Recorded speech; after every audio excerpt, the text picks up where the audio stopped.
রাসূল সাল্লাল্লাহু আলাইহি সাল্লাম বলেছেন, ইয়া মাশার শাবাব মান ইসতাতা মিনকুমুল বাত ফালিয়াতাজাওয়াজ। এই যুবক দল শোনো, যারা সংসার কন্ট্রোল করতে পারবে, বউকে কন্ট্রোল করতে পারবে, তারা বিবাহ করবে। যারা বউকে কন্ট্রোল করতে পারবে না, পরিবার কন্ট্রোল করতে পারবে না, তারা রোজা থাকবে। রোজা থেকে থেকে যৌবনকে ধ্বংস করবে। এই আদেশ মুহাম্মদ সাল্লাল্লাহু আলাইহি সাল্লাম করেন। তিনি বলেন, বাপ শুনে রেখো, লা তারফা আসাকা আদাবান মিন আহলিক, পরিবারের উপর থেকে লাঠি উঠিয়ে নিও না। পরিবারকে লাঠি দিয়ে ঠিক করতে হবে, ছেলে মেয়ে স্ত্রীকে। আমি এই কথা বলিনি, লাঠি কথা, এই কথা মুহাম্মদ সাল্লাল্লাহু আলাইহি ওয়াসাল্লাম। তিনি বলেন, আল্লে কাসাকা আদাবান মিন আহলিক, পরিবারকে কন্ট্রোল করার জন্য লাঠি দরজায় ঝুলিয়ে রাখা। এগুলো মুহাম্মদ সাল্লাল্লাহু আলাইহি ওয়াসাল্লামের মুখের কথা।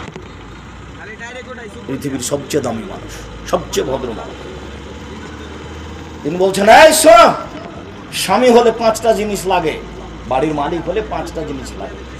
বউ এমনি পালন করা যায় না, বউ এমনি লালন পালন করা যায় না। এটা সিরাজগঞ্জ বাড়ি ঘর ঘেরা লাগে না, ওই দিক থাকা এদিক সাতক্ষীরের মতো। সাতক্ষীরে এটা একটা ঘর, এটা একটা ঘরের মধ্যে গরুর গাড়ির রাস্তা, পর্দা লাগে না, এমনিতেই আছে। যে আপনার স্ত্রী ছেলে মেয়ে দেখেন, আপনার বাড়িতে এসে যদি আমি থাকি পরিবার নিয়ে, তা আপনার বাড়িটাকে মনে করব এটা হচ্ছে জামতল ট্রেন স্টেশন।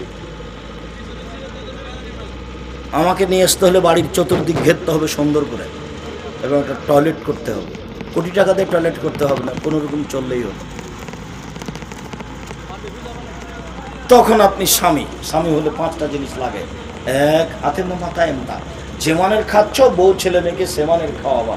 2, ফাঁকশো মাত্তা সাইতা, যেমানের কাপড় বউকে ছেলে মেয়েকে সেমানের পরাবা। 3, ওলা তুকাব্বে, বউকে কটু কথা বলবো না, বউকে গালি দিতে হয় না, স্ত্রীকে মারতে হয় না, গালি দিতে হয় না। ও হলো তৃপ্তির বস্তু, ও হলো শান্তির বস্তু, ও খুব আদরের বই, এত আদরের বই, এত আদরের বই, এত আদর। ওটা হচ্ছে সোনাতলা হাটের বগুড়া সোনাতলা হাটের আদরের মালসা। ওকে আদর করতে হয়, ওকে গালি দিতে হয় না, মারতে হয় না। গালি দিলে মারলে এই তৃপ্তি ভেঙে যাবে। কোটি টাকা দিয়ে বাড়ি করেন, বউ ছাড়া তৃপ্তি হবে না।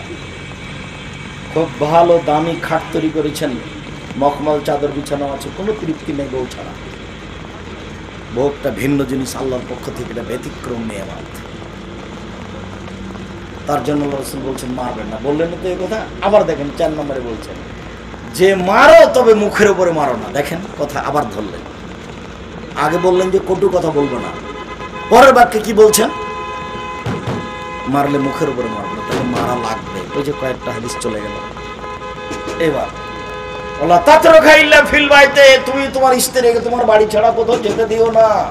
খালার বাড়ি যেতে পারে না, ফুফুর বাড়ি যেতে পারে না, মায়ের বাড়ি যেতে পারে না। জরুরি দুর্ঘটনা ছাড়া আপনার স্ত্রী বাড়ি থেকে বের হতে পারে না, তার নাম স্বামী। আপনার স্ত্রী যদি এই বাড়ি ওই বাড়ি সেই বাড়ি ঘুরে বেড়ায়, তাহলে আপনি একটা কাপুরুষ, ঘৃণিত পুরুষ, আপনার কোনো দামই নেই, আপনি একটা ভ্যালুলেস মানুষ। আপনি এমনি একটা অহেতুক মানুষ, গরু ছাগলের মতো, পশু প্রাণীর মতো। পশু প্রাণী থাকে, খায়, গরু ছাগল, সমস্যা হয় না। আপনি আর আপনার স্ত্রী থাকছেন, খাচ্ছেন, এই বাড়ি ওই বাড়ি ঘুরছেন গরু ছাগলের মতো। আল্লাহ তাআলা বলছেন, বুঝেও বুঝে না, ওরা অন্তর আছে, বুঝে না, দেখেও দেখে না।